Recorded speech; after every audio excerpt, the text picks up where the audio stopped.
Are you looking for a scalping strategy that offers a high win rate and is simple to follow? If yes, then this video is exactly what you need. Today, I am going to introduce a distinct scalping strategy that can be applied daily across any market. To back it up, I will also walk you through real trade examples so you can see how it works and feel confident applying it yourself after watching. So, if that sounds interesting to you, kindly hit that like button. Also subscribe to our channel for more educational videos like this. Now, let's get started. This particular strategy is built around a key concept known as manipulation. So, what does that mean? Simply put, manipulation occurs when price breaks through a liquidity level and then rapidly reverses in the opposite direction. For example, imagine we have a support level on the chart. Based on common trading principles, since price has bounced off this level several times before, you'd expect price to bounce on it again and push up. So, when price returns to that support zone, most traders would enter a buy trade there, place a stop loss just below the level, and anticipate a move upward. But in reality, what often happens is different. Instead of bouncing immediately, price dips below the support level, hitting your stop loss first, and only afterward reverses and moves in the direction you initially predicted. This is something almost every trader has encountered at some point in their trading journey. This concept is what we refer to as manipulation, when price is driven to trigger traders' stop losses before moving in the actual direction. You might be wondering, what makes manipulation so special? And why does it form the basis of a strategy? The key reason is that manipulation often indicates that the market has reached a bottom and gathered liquidity, so it's likely to reverse strongly afterward. In other words, if you can accurately time your entry immediately after a manipulation phase, you have the chance of catching a significant price move, leading to a favorable risk-to-reward setup. So, here's how this strategy works. To keep things simple, I'll break it down into 4 easy steps. The first step is identifying a liquidity level. A liquidity level forms when price approaches a certain point and then sharply moves away from it.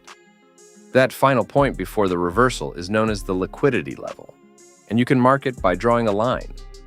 As we already understand, major swing highs and lows are common areas where traders place their stop losses. Because of this, these levels often become prime targets for market manipulation. A useful guideline when marking liquidity levels is this. If you have to struggle to spot it, then it's probably not a good liquidity level. The best liquidity levels are obvious and easily noticeable to other traders as well. For this strategy, I recommend identifying these levels on higher time frames, such as the 15-minute time frame up to the 4-hour time frame. Now, let's look at an example. On this chart, we're looking at the 15-minute time frame of the GBP USD. Here, price pulls down to a level and then sharply reverses upward, making it a clear and visible liquidity level. Once you've identified a liquidity level, we then move to the next step, which is to wait for a manipulation to occur. So, as mentioned earlier, a manipulation occurs when price sweeps through a liquidity level. In this case, we wait for price to break below our liquidity level and reverse sharply. Once this manipulation is confirmed, we move on to the third step, which is the most critical part, because it determines how effective the entire strategy will be. Now, after spotting the manipulation, the next thing is to look for an inverse fair value gap. Many of you may already be familiar with a fair value gap, but for those who are not, here's a quick breakdown. A fair value gap is a 3-candle pattern where the high of the first candle and the low of the third candle do not overlap with the body of the middle candle. This creates a noticeable gap on the chart, known as a fair value gap. Keep in mind, if there's no visible gap, then it doesn't qualify as a fair value gap. For this strategy, we're not focusing on a standard fair value gap. Instead, we're interested in what's known as an inverse fair value gap. This occurs when price breaks through a fair value gap and closes in the opposite direction.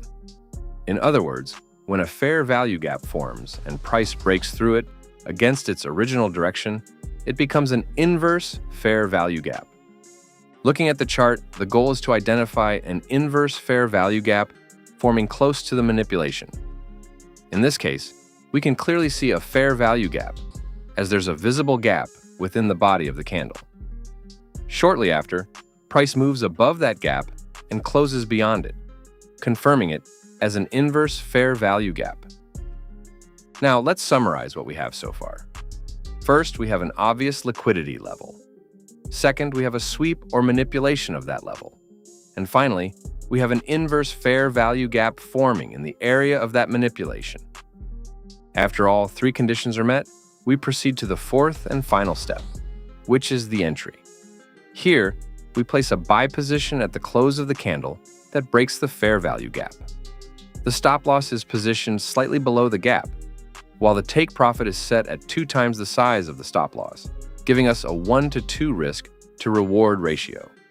And letting the trade play out, you can see how price pulled up to our target, giving us a profitable trade.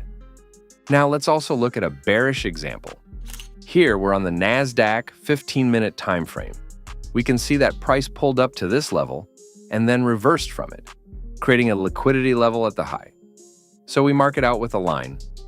Next, price moves up and sweeps our liquidity level by breaking above it and reversing sharply. So we now have a valid manipulation. Next, we look for an inverse fair value gap. And in this case, we have this fair value gap that price has broken in the opposite direction, which makes it an inverse fair value gap. After identifying the inverse fair value gap, the setup becomes a valid bearish opportunity. At this point, we then move to the fourth step, which is the entry. We take a sell at the close of the candle that breaks the fair value gap. The stop loss is placed slightly above the gap, while the take profit is set at twice the stop loss, which gives us a 1-to-2 risk to reward ratio. And as the trade plays out, you can see how price moved down and swiftly hit our target, giving us a profitable trade. While this strategy has consistently shown a high win rate, it's still very important to apply it correctly by aligning your trades with the overall market trend and structure. Trading in the direction of the trend significantly increases your probability of success and helps you avoid unnecessary losses. From my personal experience, I've used this strategy over a long period of time and have generated substantial profits with it, especially when I remained disciplined and followed the rules closely. Another major advantage of this strategy is the frequency of setups it provides. Particularly on lower time frames, you can find multiple trading opportunities almost every day, which makes it very practical for active traders. However, don't just take my word for it. I strongly recommend that you go back and backtest this strategy yourself. Doing so will help you build confidence in it and understand how it performs under different market conditions. If you found value in this video, make sure to leave a like and subscribe to the channel for more high-quality educational content like this. Your support really helps the channel grow. Also, feel free to drop a comment below and let me know which concept or strategy you'd like me to break down next. Thanks for watching, and I'll see you in the next one.